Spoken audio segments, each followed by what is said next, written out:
At the junction of Europe and Asia, where the Caucasus mountain ranges had for centuries defended the freedom of local tribes, a man appeared in the early 19th century whose name still evokes contradictory feelings.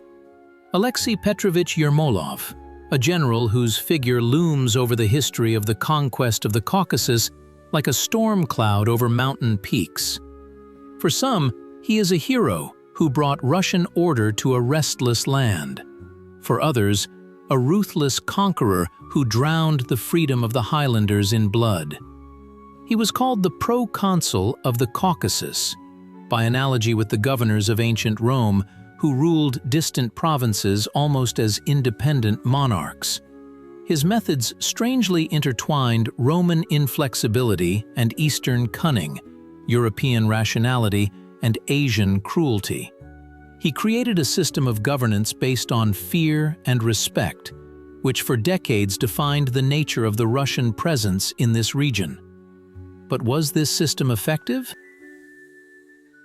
And what price had to be paid for its implementation? These questions still have no definitive answer today.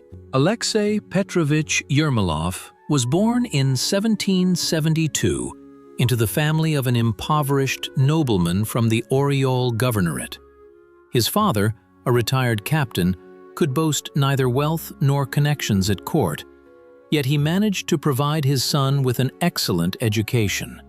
From early childhood, young Aleksey displayed extraordinary abilities in sciences, especially mathematics and languages. He devoured histories of ancient Rome and admired the military genius of Julius Caesar. This fascination left an indelible mark on his worldview. Yermolov's military career began surprisingly early. At just 16, he received his first officer rank. His talent as an artilleryman was revealed during the war with Poland, where the young officer demonstrated not only technical ingenuity, but also personal bravery. However, the path to the top was not smooth. Under Paul I, Yermolov fell into disgrace and even spent several months in the Peter and Paul fortress for free thinking. This injustice left a deep mark on his soul, hardening his character and fostering a hidden dislike for court intrigues. Yermolov's true finest hour came during the Napoleonic Wars. At the Battle of Borodino, he commanded the artillery reserves, and his decisive actions largely determined the outcome of the battle. Contemporaries noted not only Yermolov's military talent, but also his ability to inspire soldiers. Tall, with a piercing gaze and a booming voice, he knew how to find the right words at critical moments. In the foreign campaigns of the Russian army in 1813–14, Yermolov definitively established his reputation as a brilliant strategist. However, the character of the future proconsul of the Caucasus also revealed troubling traits. Comrades noted his penchant for harsh, sometimes ruthless decisions when military necessity was concerned. He tolerated no disobedience and demanded absolute discipline. At the same time, Yermolov possessed an astonishing ability to transform, to be a refined conversationalist in a high society salon and a merciless commander on the battlefield. By the time of his appointment to the Caucasus in 1816, Aleksey Petrovich was already a general of infantry, a recipient of the empire's highest orders, and enjoyed the personal favor of Emperor Alexander. He had extensive experience not only in military operations, but also in diplomacy. He had participated in negotiations with Napoleon and other European rulers. This experience shaped his view that force should be the basis of any negotiations, and respect could only be earned by inspiring fear. By 1816, the Caucasus presented a complex geopolitical knot where the interests of three empires intertwined. The Russian Empire, having strengthened its positions in Europe after the victory over Napoleon, turned its close attention to its southern borders. Persia, despite its defeat in the War of 1840 to 1813, did not abandon hopes of regaining lost territories in Transcaucasia. The Ottoman Empire, though weakened by internal problems, continued to claim influence in the region, relying on religious commonality with the Muslim peoples of the Caucasus. Russian presence in the Caucasus by this time remained largely nominal. Formally, the empire's border ran along the Caucasus mountain range, but in fact, control was exercised only over the lowland territories and main transport arteries. The mountain regions lived their own lives, obeying local customs and traditions. Raids by Highlanders on Russian settlements and trade caravans were a common occurrence, and attempts by previous governors to establish firm order did not yield long-term results. It was at this moment that Emperor Alexander I made a decision that would change the fate of the Caucasus for decades to come. On October 10, 1816, General of Infantry Aleksey Petrovich Yermolov was appointed commander of the separate Georgian Corps and simultaneously manager of the civil administration in Georgia, Astrakhan, and Caucasian provinces. In fact, the full extent of military and civil authority in the region was concentrated in his hands. This unprecedented decision reflected the strategic priorities of the Russian Empire. The Caucasus was viewed not just as a buffer zone protecting the southern borders, but as a crucial staging ground for advancing Russian interests towards the Middle East and Central Asia. Furthermore, vital trade routes passed through the Caucasus, control over which promised significant economic benefits. The powers with which Yermolov was endowed made his position unique in the administrative system of the Russian Empire. He reported directly to the emperor, bypassing the Ministry of War and other bureaucratic instances. This gave him a freedom of action unavailable to other regional leaders, but also placed an enormous responsibility upon him. Before departing for the Caucasus, Yermolov received clear instructions from Emperor Alexander to strengthen the Russian presence in the region, secure the empire's southern borders, ensure the loyalty of the local population, and counteract the influence of Persia and the Ottoman Empire. However, the methods for achieving these goals were left to Yermolov's discretion. Arriving in the Caucasus in the spring of 1817, Yermolov immediately set about implementing his own vision of Russian policy in the region. He was convinced that only a combination of force and fear could ensure long-term success. "I wish that my name would guard our borders with fear more strongly than a chain of forward fortifications." These words of Yermolov reflected the essence of his approach. The classical education Yermolov received in his youth laid the foundation of his worldview and largely determined his approach to governing the Caucasus. Ancient history, especially Roman history, became for him not merely a subject of academic interest, but a true source of inspiration and practical guidance. In Aleksey Petrovich's personal library, the works of Julius Caesar, Tacitus, and Titus Livius held an honored place, and in private conversations he often quoted Roman authors, drawing parallels between the conquest of Gaul and the subjugation of the Caucasus. The Roman concept of proconsulship, a special form of governance for distant provinces, proved remarkably consonant with Yermolov's position in the Caucasus. Like Roman governors, he received virtually unlimited power over a vast territory on the periphery of the empire. And like them, he considered it his duty not merely to hold these lands by force of arms, but also to bring civilization there, albeit through coercive methods. "I act not only as a military leader, but also as an organizer of new life," Yermolov wrote in one of his reports to the emperor. This phrase could have belonged to any Roman proconsul during the heyday of the empire. Yermolov, like his ancient Roman predecessors, saw himself as a bearer of a higher civilization among barbaric tribes. The Roman influence was particularly evident in Yermolov's urban planning policy. The fortresses and cities he founded, such as Groznaya, the future Grozny, and Vnezapnaya, were built according to the classical canons of a Roman military camp, with a clear layout of streets intersecting at right angles and a central square. These outposts of Russian power were intended to become centers for the spread of civilization, much like Roman colonies in Gaul and Britain. Even in his outward appearance, Yermolov cultivated a resemblance to a Roman patrician. Contemporaries noted his majestic posture, his stern profile reminiscent of ancient depictions of Caesars, and his concise speech, which often featured maxims in the spirit of Seneca or Marcus Aurelius.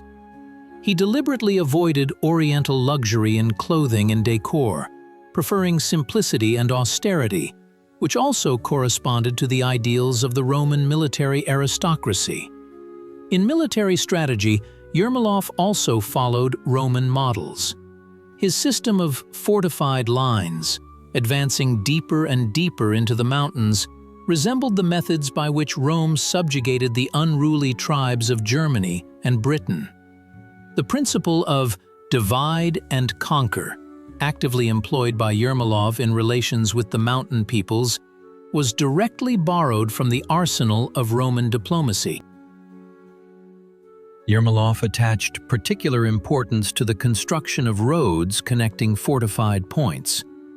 "Roads are the arteries of the empire," he would say, almost literally repeating an ancient Roman maxim. Under his leadership, roads were laid through previously impassable mountain passes, allowing for the rapid deployment of troops and ensuring the economic development of the region. However, in perceiving himself as an heir to Roman traditions, Yermolov did not avoid the arrogant certainty of his own civilizational superiority inherent in Rome. In his attitude towards local customs and traditions, a disdain often characteristic of Romans in their interactions with barbarians frequently surfaced. This position, though common for colonial administrators of the time, created additional barriers between Russian authority and the indigenous population of the Caucasus. Upon arriving in the Caucasus, Aleksey Yermolov quickly realized that Roman administrative methods alone would not suffice. The East demanded an understanding of a different psychology of power, different symbols and rituals. Yermolov's astute mind suggested to him that to effectively govern this region, he needed to speak a language understandable to local elites, the language of Eastern power. In his memoirs, he wrote, "Following this principle, Yermolov began to transform his image, evolving from a European general into an Eastern potentate. During meetings with local rulers, he surrounded himself with a magnificent retinue, displaying luxury and splendor, understanding that in the Caucasus, external attributes of power held no less significance than real strength." Yermolov paid special attention to ceremonial. Receptions for envoys from mountain peoples turned into true spectacles, where every detail was carefully thought out to create a specific impression. He could make important guests wait for hours, demonstrating his superiority, or, conversely, bestow unexpected honors to elicit gratitude and loyalty. Unlike his predecessor, Yermolov perfectly understood the significance of personal grandeur in the eyes of the Highlanders. His tall stature, powerful physique, thick beard, and piercing gaze made an indelible impression. He skillfully used these natural attributes, supplementing them with calculated theatricality in his behavior. He could suddenly become enraged, striking fear into his interlocutors, or display unexpected magnanimity, winning over their loyalty. In Tiflis, where his residence was located, Yermolov lived in a house decorated in an Eastern style. Persian carpets, weapons on the walls, eastern suites and hookahs for guests. All this created an atmosphere familiar to the local nobility. At the same time, his private quarters maintained a European setting with books in several languages and a simple military bed, a duality that reflected the essence of his governance. Yermolov meticulously studied local customs and traditions,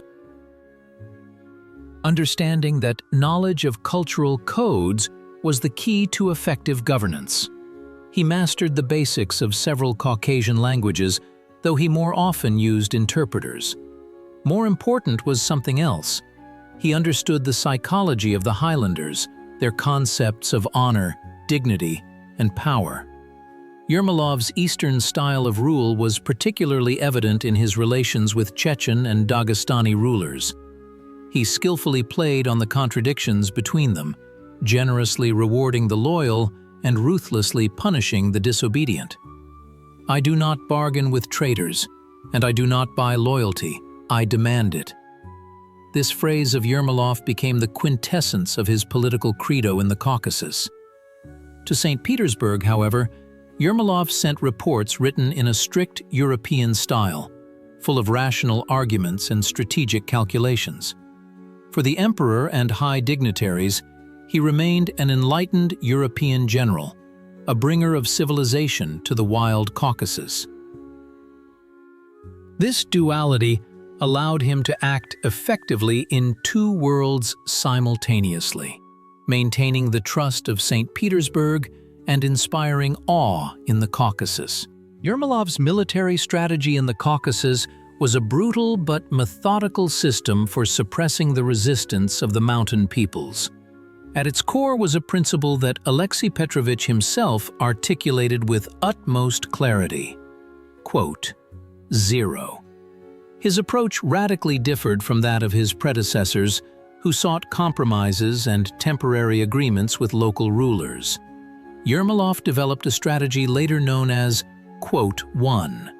Its essence lay in depriving the enemy of all resources for resistance, from material to psychological. The first element of this strategy was the destruction of alls, especially those whose inhabitants actively resisted.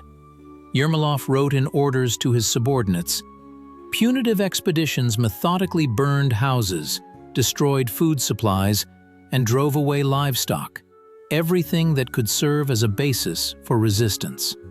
The second key element of the strategy was large-scale deforestation. For the Highlanders, forests were not just a source of timber. They served as natural cover, allowing them to wage guerrilla warfare and conduct sudden raids. By Yermolov's order, wide clearings were cut along roads and around fortifications, and in some areas, forests were completely destroyed. This deprived the Highlanders of the ability to approach Russian positions unnoticed and created open spaces where the advantage of a regular army became undeniable. Of particular importance in Yermolov's strategy was the economic blockade of rebellious regions. He perfectly understood that mountain societies were not entirely self-sufficient and depended on trade with lowland territories. By blocking trade routes and prohibiting trade with hostile tribes, Yermolov presented them with a choice: submit or starve, he told his officers. One of the most controversial aspects of Yermolov's strategy was the system of collective responsibility. Entire alls and even tribes were punished for the actions of individual abreks or whole detachments. If a raid on Russian settlements was carried out from a certain area, responsibility was placed on all inhabitants of the nearest alls. They had to either hand over the culprits, pay a huge tribute in livestock, or face a military strike. This approach destroyed the traditional solidarity of the Highlanders and created internal conflicts within their society. The foundation of Yermolov's long-term strategy was the creation of a system of fortifications known as the Caucasian Line. This was a chain of fortresses and forts that gradually advanced into the mountainous regions. Each fortification became a stronghold for further advancement and a base for punitive expeditions. Fortresses were built on strategically important heights, controlling valleys and passes. They blocked the traditional movement routes of the Highlanders and divided the territories of different tribes, making it difficult for them to unite against a common enemy. Key elements of this system were the fortresses Groznaya, terrible, Vnidzapnaya, sudden, and Burnaya, stormy, whose names reflected the psychological aspect of Yermolov's strategy. They were built in territories that the Highlanders considered their own, and their construction demonstrated the irreversibility of Russian advancement. Every new fortress is a nail hammered into the coffin of Highlander resistance, one of Yermolov's officers figuratively expressed. Psychological warfare became one of the main tools in Yermolov's arsenal during the conquest of the Caucasus. He was the first Russian military leader to realize that it was not enough to achieve military victory in this territory. It was necessary to win minds and break the spirit of resistance. Yermolov wrote in his dispatches, "The system of psychological pressure created by Yermolov was multi-layered and carefully thought out. Its foundation was the formation of an image of inescapable punishment. The Highlanders had to firmly grasp any act against Russian authority would inevitably entail retribution and disproportionate to the offense. When residents of one of the Auls attacked a Cossack patrol, Yermolov ordered not just to punish the guilty, but to burn the entire Aul, leaving only ashes as a reminder to others. Public executions played a special role in the diplomacy of fear. They were carried out publicly with maximum theatricality, designed to make an indelible impression on those present. Captured leaders of the resistance were executed in squares before large crowds. Yermolov personally ensured that news of such executions spread as widely as possible, creating an atmosphere of widespread fear. At the same time, Yermolov cultivated the image of an unpredictable ruler whose decisions could not be foreseen. He could suddenly pardon a man sentenced to death or, conversely, severely punish for a minor offense. This unpredictability kept local residents in constant tension, forcing them to strive for impeccable loyalty as the only way to secure themselves. A carefully constructed image of Yermolov himself became an important element of psychological influence. He deliberately surrounded himself with an aura of mystery and omnipotence. Among the Highlanders, legends spread about his supernatural abilities, as if he could read minds, foresee the future, and remain unharmed in battle due to magical protection. Yermolov not only did not refute these rumors, but also contributed to their spread. In his addresses to the Highlanders, Yermolov used language that was understandable and impressive to their consciousness. He spoke in images and metaphors, appealing to their cultural codes. He declared to the elders of defiant Auls, "Demonstrative cruelty was an integral part of this strategy." Yermolov understood that in the Caucasus, only strength is respected, and he sought to show that Russian power was stronger and more ruthless than any local ruler. When one of the Dagestani Khans decided to betray, Yermolov not only stripped him of power, he publicly humiliated him, forcing him to beg forgiveness on his knees before all his subjects. At the same time, Yermolov skillfully used a system of incentives for loyal Highlanders. Those who demonstrated loyalty to Russia received generous rewards, land grants, and protection from enemies.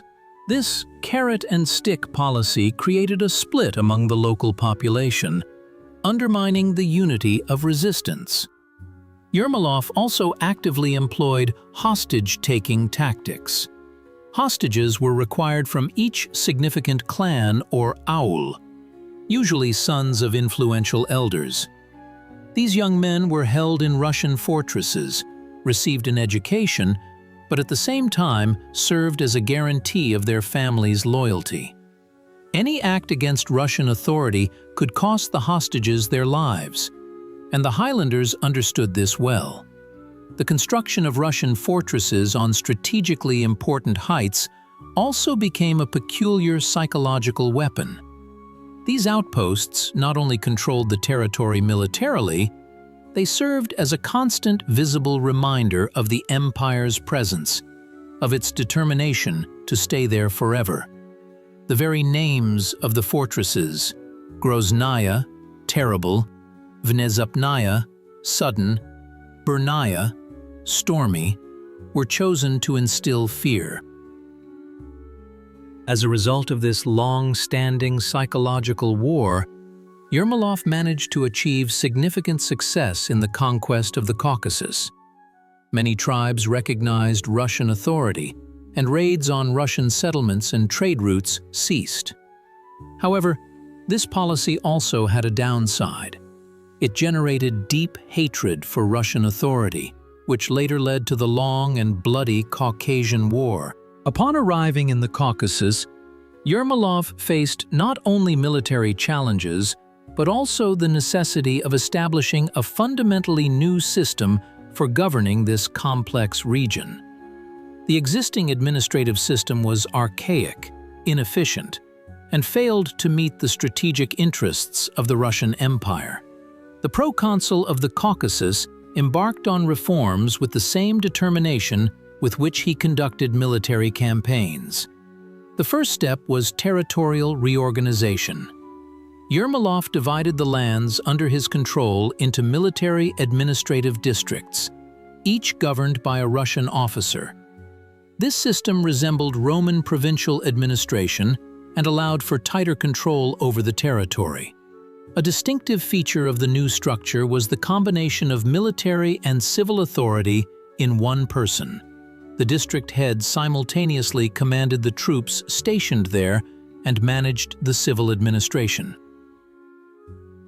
In 1818, Yermolov carried out a judicial reform, creating a two-tier system of justice. At the lower level, traditional courts operating under local customs, adats, or Sharia law were retained. This was a sensible compromise, allowing the preservation of legal mechanisms familiar to the population. However, above them stood Russian military district courts, which heard the most important cases and appeals. Thus, Yermolov maintained control over the judicial system while demonstrating respect for local traditions. The proconsul paid particular attention to the fiscal system. He fully understood that effective taxation was the foundation of stable governance. Yermolov streamlined the tribute system, replacing numerous chaotic levies with a clear system of taxes. In doing so, he showed flexibility, taking local specifics into account. Different tax regimes were established in various areas of the Caucasus, depending on the economic situation and the degree of loyalty of the population. A crucial aspect of the administrative reforms was the policy of integrating local elites into the Russian governance system. Yermolov, contrary to the widespread perception of him as a ruthless conqueror, well understood that without the support of at least a portion of the local nobility, governing the region would be extremely difficult.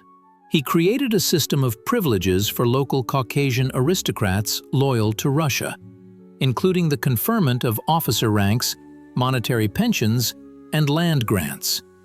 The example of Mehdi Kuli Khan of Karabakh is illustrative. He received the rank of Major General in the Russian army and a substantial pension in exchange for loyalty. Such practices allowed for the formation of a layer of local elite interested in preserving Russian rule. At the same time, Yermolov demanded from his Caucasian allies not merely formal loyalty, but also active participation in governance and the suppression of anti-Russian uprisings. Concurrently, the proconsul pursued a policy of limiting the power of those local nobles who showed unreliability or excessive independence.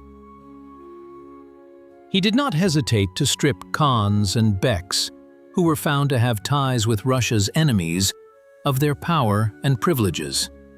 Their places were filled by Russian officers or more loyal representatives from the same clans. This carrot-and-stick policy created an atmosphere of competition among the Caucasian nobility for the favor of the Russian administration. An important innovation was the fight against corruption among Russian officials in the Caucasus.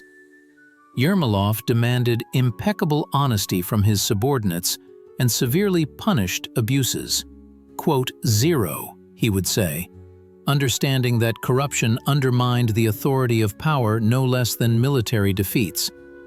This principled stance favorably distinguished Yermolov's administration from preceding and subsequent periods of Russian rule in the Caucasus.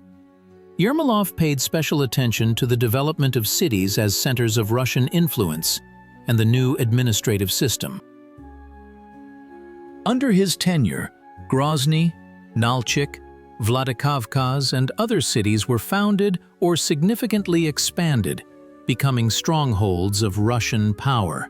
In these cities, not only military garrisons but also civil institutions were established: schools, hospitals, postal stations, which contributed to the gradual integration of the Caucasus into the all-Russian space.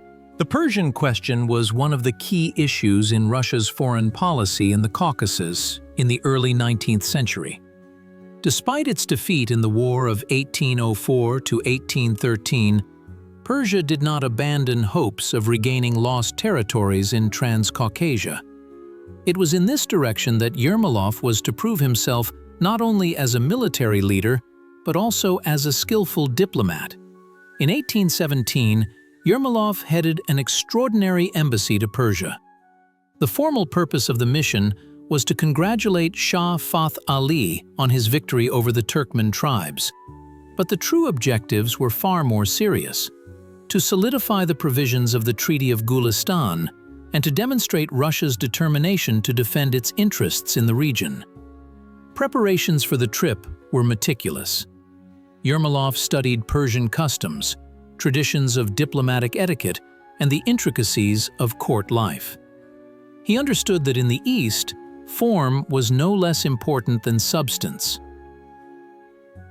The embassy was to impress the Persians with its splendor, while maintaining the dignity of a great power.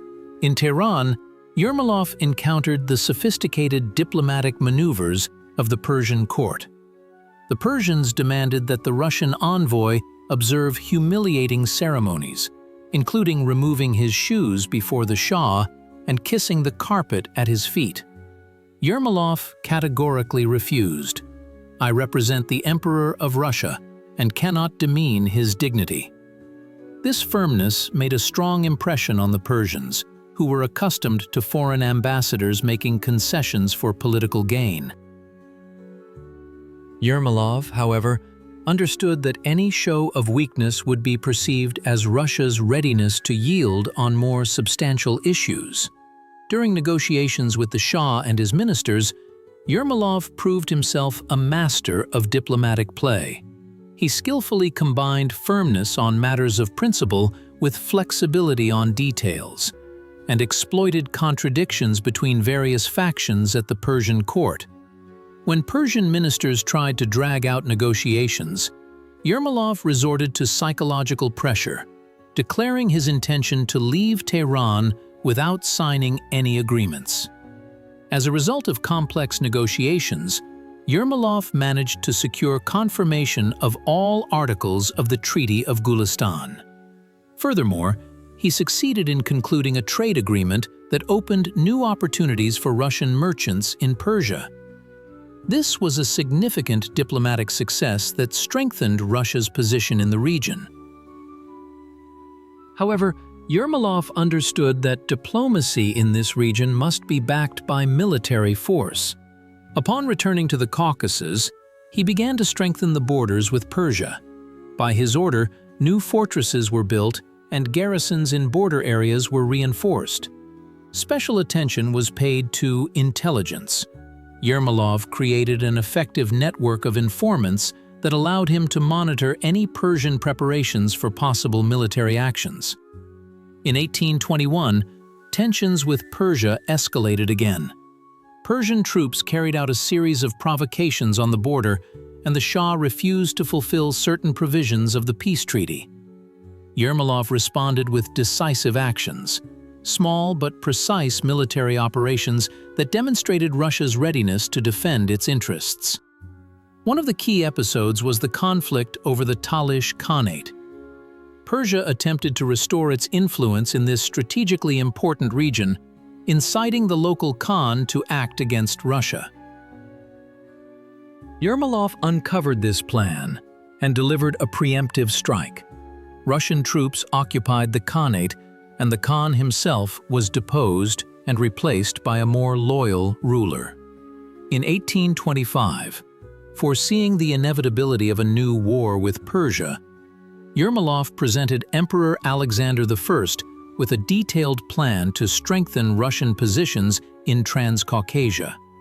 He proposed not only military measures, but also economic incentives for the local population to ensure its loyalty in the event of conflict.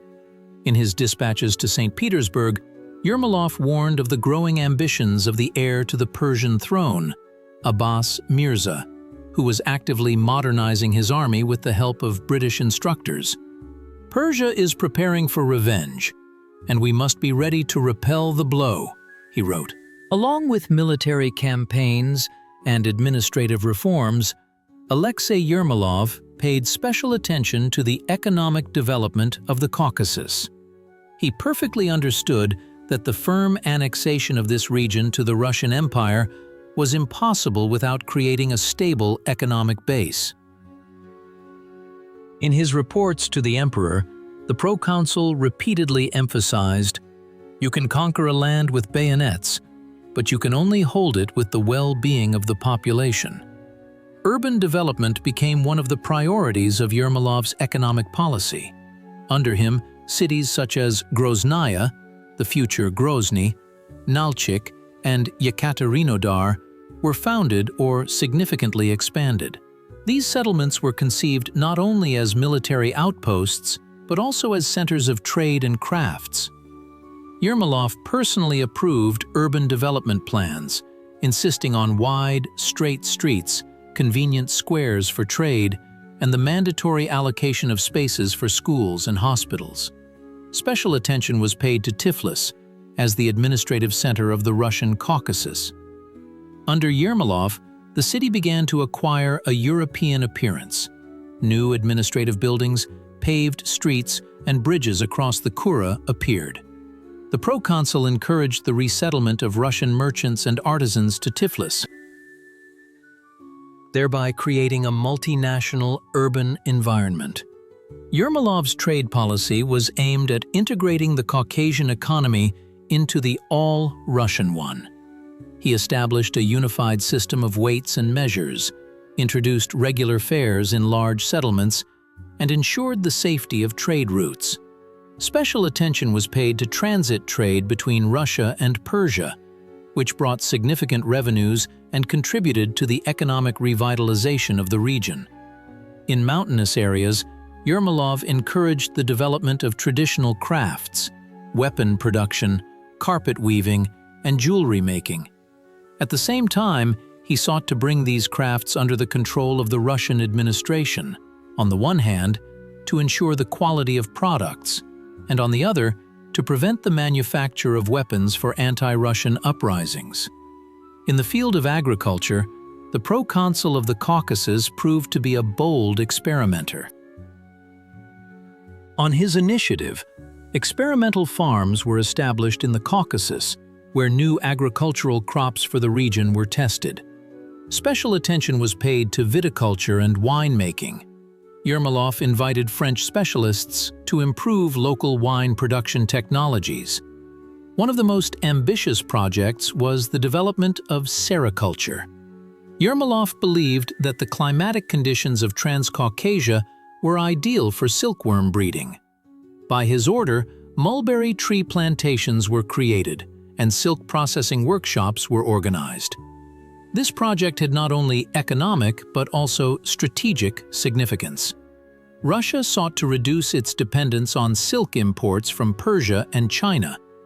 A key element of Yermolov's economic policy was the Russian colonization of the Caucasus. Unlike his predecessors, he viewed the resettlement of Russian peasants and Cossacks not only as a military strategic measure, but also as a way of economic development of the region. Under him, dozens of new Cossack stanitsas and peasant settlements were founded, especially in the foothills of the North Caucasus. Yermolov carefully selected locations for new settlements, considering not only their military strategic position, but also their economic potential, soil fertility, water availability, and proximity to trade routes. Settlers were granted significant benefits: exemption from taxes for several years, free building materials, and seeds for the first sowing. Special importance was attached to Cossack colonization. Cossack stanitsas created a living chain of fortifications along the Caucasian line, simultaneously developing fertile lands. Yermolov actively encouraged marriages between Cossacks and local women, believing that this contributed to the peaceful integration of the region into Russia. Yermolov's cultural policy in the Caucasus was a complex blend of rigid pragmatism and unexpected flexibility. Unlike many colonial administrators of his time, Aleksey Petrovich did not seek the complete cultural assimilation of the conquered peoples. His approach can be characterized by the formula, "0." Yermolov understood perfectly well that an attempt to forcibly change age-old traditions and customs would only strengthen resistance and delay the ultimate goal, the integration of the Caucasus into the Russian Empire. "1" he told his subordinates. This approach sharply contrasted with the later policy of total Russification carried out under Nicholas I. Yermolov's pragmatism was particularly evident in his attitude toward religion. Being a man of the Enlightenment, he approached religious matters rationally, without fanaticism.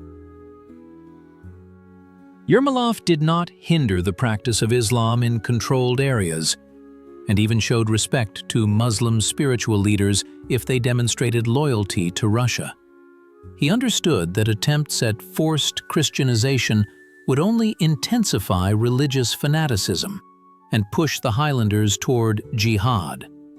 At the same time, the proconsul supported the activities of the Orthodox Church among the Ossetians and other peoples traditionally inclined toward Christianity. Orthodox churches were built in Tiflis and other major cities, serving as spiritual centers for the Russian population and local Christians. In language policy, Yermolov also showed selectivity. He did not seek the forced imposition of the Russian language among the entire population of the Caucasus. Russification was carried out primarily in the administrative sphere and in cities. Clerical work, judicial processes, official correspondence, all this was gradually translated into Russian. However, in the daily lives of the Highlanders, especially in remote auls, local languages retained their significance. To train personnel for the local administration loyal to Russia, Yermolov founded several educational institutions. In 1822, a noble school was opened in Tiflis, where children of Georgian and Armenian nobility received education according to Russian standards. Special attention was paid to the study of Russian language and literature, mathematics, history, and geography of the Russian Empire. Graduates of this school formed the backbone of the new pro-Russian-minded elite of Transcaucasia. An important aspect of Yermolov's cultural policy was attracting representatives of the Russian intelligentsia to the Caucasus. Among the officers of his staff were many educated people interested in the history, ethnography, and culture of the Caucasian peoples. Poets and writers serving under Yermolov created works that romanticized the Caucasus and its inhabitants. This contributed to the formation of interest in the region, its culture, and traditions within Russian society.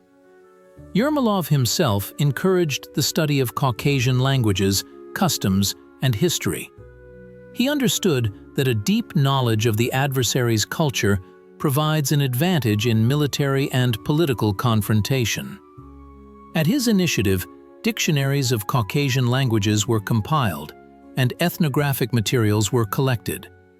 These studies had not only practical significance for the Russian administration, but also became a valuable contribution to science. Yermolov showed particular interest in the material culture of the Caucasus. He valued local crafts, weaponry, jewelry art, carpet weaving, and sought to preserve them, while simultaneously bringing them under the control of the Russian administration. In Tiflis, with his support, the first public library in the Caucasus was established, becoming a center of the city's cultural life. Not only Russian officers and officials gathered here, but also representatives of the local intelligentsia. Such places became a space for cultural exchange, where a new, syncretic Caucasian identity was formed, combining elements of Russian and local cultures. As a result of Yermolov's cultural policy, a unique cultural phenomenon began to form in the Caucasus, the Russian Caucasus, where elements of Russian and local cultures intertwined, creating a new quality. This process was complex and contradictory, but it laid the foundations for that special Caucasian identity that persists to this day. Yermolov's harsh methods, which brought tactical success in conquering individual regions of the Caucasus, had unforeseen strategic consequences. Instead of breaking the spirit of resistance of the Highlanders, they gave rise to an unprecedented unification of previously disparate tribes and peoples. As one contemporary wrote, quote, "0. It was during his rule in the Caucasus that a religious political movement began to form, which later received the name Muridism. This ideology, which combined elements of Sufism and the call for Ghazavat, a holy war against infidels, became a powerful unifying factor for the Highlanders. The first preachers of Muridism appeared in Dagestan in the 1820s, and it was no coincidence. This region experienced the harshest methods of Yermolov's policy. Mullah Magomed, from the village of Yarag, one of the first ideologists of the movement, called for the purification of Islam from local customs and strict adherence to Sharia law. But his teaching quickly acquired a political character. How can a true Muslim submit to the power of the Jawars? This question, voiced in the sermons of Magomed Yaraksky, resonated in the hearts of the Highlanders, humiliated by Yermolov's policy. The religious movement received military political form thanks to the activities of the first Imam of Dagestan and Chechnya, Ghazi Muhammad. He proclaimed Ghazavat against the Russians and began to create a structure that later formed into a theocratic state, the Imamate. Sharia norms were introduced in the villages, detachments of murids, warriors ready to give their lives for the faith, were created. It is noteworthy that Ghazi Muhammad achieved his first successes precisely in those areas that were subjected to the most severe punitive expeditions under Yermolov. Chechnya, having experienced the full weight of Yermolov's scorched earth system, became the main base of resistance. Villages destroyed by punitive expeditions were revived and turned into centers of the anti-Russian movement. The Highlanders, deprived of homes and property, had no choice but to join the Ghazavat. Yermolov wanted to destroy us with fire and sword, but from the ashes of our villages the flame of holy war was born, said one Chechen leader. Especially indicative is the history of the village of Dargo, which was completely destroyed by order of Yermolov in 1821. 2 decades later, the revived Dargo became the capital of the Imamate under Shamil, Russia's most formidable opponent in the Caucasus. Such a transformation symbolized the failure of Yermolov's long-term strategy. The psychological trauma inflicted on mountain societies by Yermolov's brutal methods gave rise to a whole generation of irreconcilable fighters against Russian rule. Children who grew up on the ruins of burned villages, who listened to stories about the atrocities of punitive expeditions, became fanatical Murids, for whom compromise with Russia was unthinkable. This psychological component of the conflict made the Caucasian War so prolonged and bloody. The hostage system, widely used by Yermolov, also backfired. Instead of guaranteeing the loyalty of mountain societies, it generated deep hatred. Families whose sons were held in Russian fortresses as amanats often became the most active participants in the resistance. There are known cases when the Highlanders preferred to sacrifice the lives of hostages rather than cease fighting. It is interesting that Yermolov himself, in the last years of his rule, began to realize the danger of the consolidation of the Highlanders under the banner of Gazavat. In his reports to St. Petersburg, he increasingly mentioned the spread of fanatical teachings among the Highlanders and warned of the possibility of a large-scale uprising. However, he could no longer change his policy. The mechanism of conflict escalation had been launched. The twilight of Yermolov's era began with the ascension to the throne of Nicholas I in December 1825. The new emperor, who sought to distance himself from his predecessor's policies, viewed with suspicion the semi-independent governors, who, in his opinion, wielded excessive power. The proconsul of the Caucasus, accustomed to acting independently, did not fit well into the new system of rigid centralization of power. A decisive blow to Yermolov's career was the Russo-Persian War, which began in the summer of 1826. The Persian army under the command of Abbas Mirza suddenly invaded the Russian Empire, counting on the uprising of the Muslim population of Transcaucasia. Although Yermolov quickly organized the defense and contained the enemy's offensive, in St. Petersburg, he was accused of insufficient preparation for the war and delay in the counteroffensive. In March 1827, by imperial decree, Yermolov was removed from the post of commander-in-chief in the Caucasus. His place was taken by General Ivan Paskevich, a favorite of Nicholas I and a long-standing ill-wisher of Yermolov. The official formulation stated, "Dismissed by request due to illness." But everyone understood the true reason for the resignation: political disfavor. For Yermolov, the resignation was a heavy blow. For 11 years he had been the sole ruler of a vast region, determining the destinies of peoples and shaping the history of the region. Now, the 60-year-old general found himself out of work, sent to his estate in the Oriol province. "I am buried alive," he wrote in one of his letters to his former comrades. Paskevich, who succeeded Yermolov, immediately began to revise his policies. Many trusted associates of the former proconsul were removed from their posts, and the administrative system underwent reorganization. The new commander-in-chief sought to demonstrate to the emperor that his predecessor's methods were ineffective and even harmful.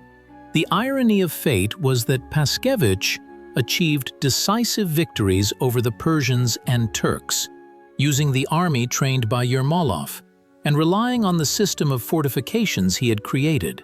The successful conclusion of the Russo-Persian and Russo-Turkish wars brought Russia new territories in Transcaucasia, and the laurels of these victories went to Yermolov's successor. In his Oriol seclusion, the former proconsul of the Caucasus carefully followed events in the south. He maintained correspondence with friends who remained there, gathered information about the course of hostilities, and analyzed the decisions of the new command. He was particularly interested in the development of the Muradism movement, the danger of which he had foreseen in the last years of his rule.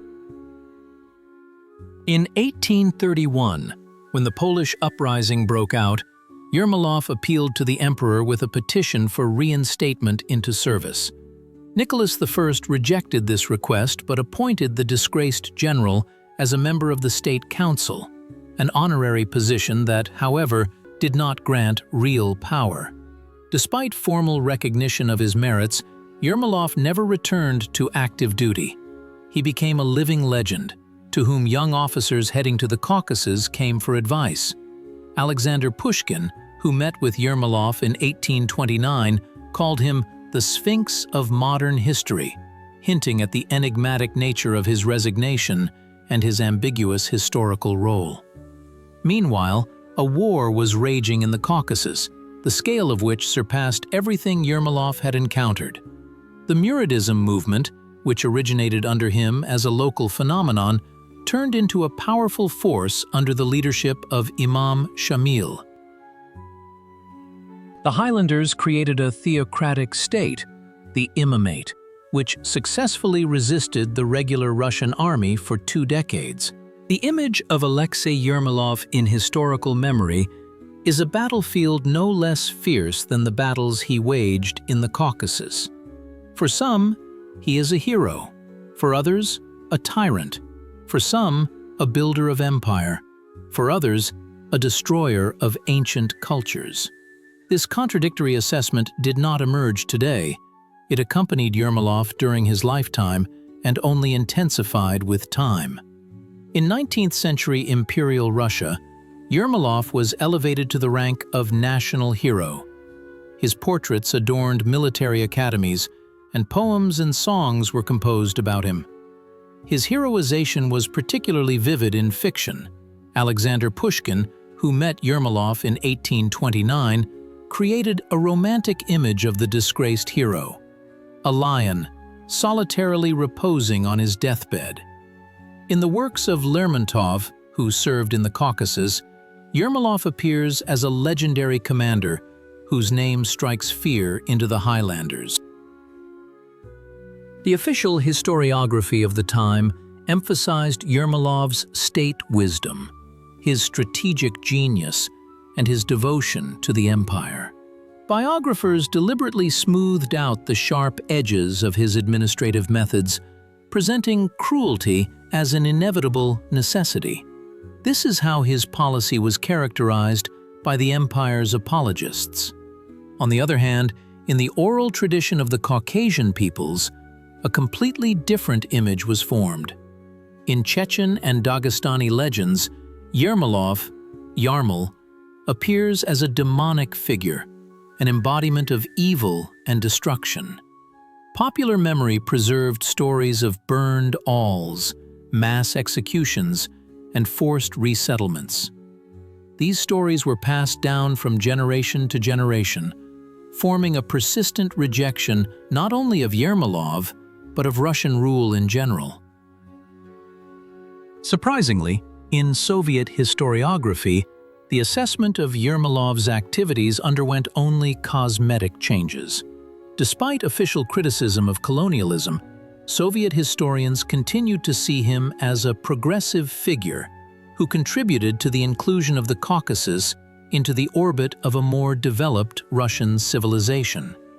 Emphasis was placed on his anti-feudal reforms and his fight against, quote, "3." The cruelty of his methods was explained by class necessity and resistance to, quote, "4." In the post-Soviet period, there was a polarization of assessments. In Russia of the 1990s and 2000s, the cult of Yermolov as a symbol of strong imperial power was revived. His name became a banner for those who advocated a tough policy in the Caucasus. In Grozny, a monument to Yermolov, destroyed during the Chechen Wars, was even restored. At the same time, in the historical science of the new independent states of Transcaucasia and in the national republics of the North Caucasus, a critical view of Yermolov became established. His activities are regarded as a classic example of colonial policy aimed at suppressing national identity and exploiting resources. Historians of this school emphasize that Yermolov's methods led to an escalation of the conflict and decades of bloodshed. Western historiography, which for a long time ignored the Caucasian aspect of Russian history, has also turned its attention to the figure of Yermolov in recent decades. American and European researchers draw parallels between his methods and the colonial policies of other empires: British, French, Spanish. In this context, Yermolov appears as a typical colonial administrator whose cruelty was dictated by the logic of imperial construction. The memory of Yermolov has become part of contemporary identity politics both in Russia and in the Caucasus. For Russian patriotic discourse, he remains a symbol of state power and territorial integrity. His image is used to legitimize tough policies in problematic regions. It is no coincidence that during the Chechen campaigns of the 1990s, Russian generals openly spoke about the need for Yermolov's methods.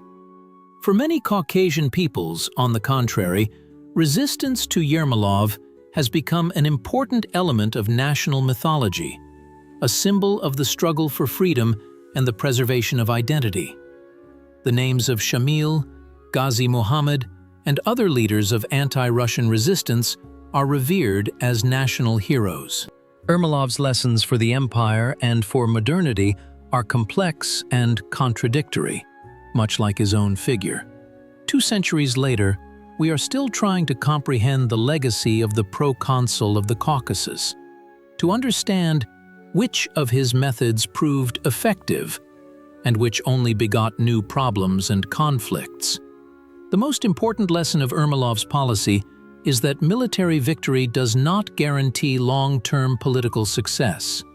Yes, Yermolov managed to subjugate significant territories in the Caucasus, creating a system of fortresses and administrative centers. But his brutal methods generated such a wave of resistance that it led to the decades-long Caucasian War, which claimed hundreds of thousands of lives on both sides. The balance of force and compromise is another aspect of Yermolov's legacy that requires reflection. The proconsul of the Caucasus relied predominantly on force, using compromise only as a tactical maneuver. History has shown that such an approach can yield quick results, but does not foster the formation of stable social structures and relationships. Regions where Russian power relied solely on military force remained problematic throughout the imperial period. Yermolov's model of governing multi-ethnic peripheries is of particular interest in the context of contemporary discussions about federalism and regional autonomy. On the one hand, he created a vertical power structure that ensured administrative unity. On the other hand, his system did not account for the cultural and historical distinctiveness of the various peoples of the Caucasus, which led to constant tension. The psychological aspects of Yermolov's policy remain relevant today. His strategy, based on fear, yielded contradictory results. Yes, it provided an appearance of submission, but at the same time, it created a deep historical trauma that was passed down through generations and became fertile ground for subsequent conflicts. This lesson is especially important in the modern world, where the informational space makes it impossible to conceal repressive methods. Yermolov's economic policy in the Caucasus also deserves critical analysis. His attempts to modernize the region, develop cities, trade, and industry were progressive for their time. However, they were implemented without considering local economic traditions and needs, which reduced their effectiveness. Modern approaches to regional development require a more flexible and inclusive approach. Particularly relevant today is the question of cultural policy in multi-ethnic regions. Yermolov, despite his harshness in military matters, showed a certain flexibility in the cultural sphere. He did not strive for complete Russification and the destruction of local traditions, understanding that this would only intensify resistance.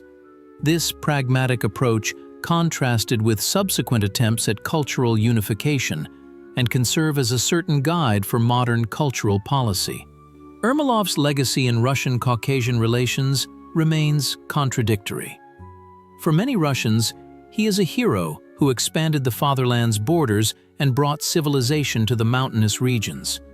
For the Caucasian peoples, he is a symbol of colonial oppression and cultural arrogance. Overcoming this historical trauma requires an honest acknowledgement of past mistakes and a search for paths to mutual understanding. The history of Yermolov in the Caucasus shows that imperial policy based solely on force inevitably generates resistance, which can take various forms, from open armed confrontation to passive sabotage. This lesson is relevant for modern international relations, where attempts at forceful diktat often lead to protracted conflicts. Ultimately, the main lesson of the Yermolov era is that the true integration of diverse peoples into a unified state space is possible only on the basis of mutual respect, recognition of cultural peculiarities, and the creation of conditions for equal development. The path of force can bring temporary successes, but is incapable of ensuring long-term stability and prosperity.